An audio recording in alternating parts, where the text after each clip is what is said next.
Hello and welcome to the April 2025 edition of Rheum for Everyone, the video podcast of the Rheumatologist.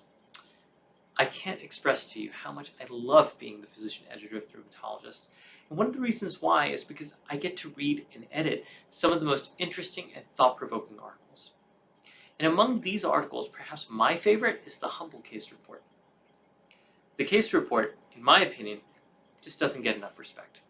After years of journals focusing on metrics like impact factors, case reports have become scarcer and scarcer in peer-reviewed literature, but they serve so many important purposes for the medical community.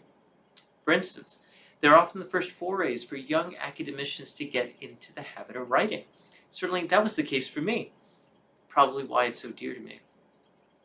They also shine light on rare conditions for which more lofty types of articles like randomized controlled trials just may not be feasible. And critically, they form a bridge between the worlds of evidence-based medicine and the worlds of narrative medicine.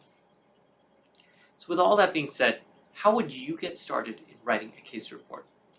Well, you'll have to read this month's Rheuminations for the full gist of it, but to boil down the first steps, you need to answer the following questions. Number one, why would anyone want to read this case report? That is, what are the learning points for everyday rheumatologists? And number two, what's the underlying story that I want to convey? That is, how do the facts of this case converge together as a narrative that highlights those learning points? While you meditate on those questions, let's talk about the other great content within the pages of this month's issue, such as, what is the whole diet approach to managing disease? Why is compliance planning so important for rheumatology practices?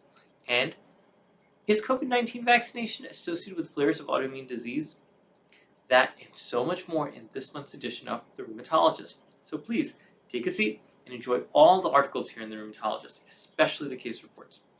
After all, at The Rheumatologist, it is always one for all and room for everyone. Take care.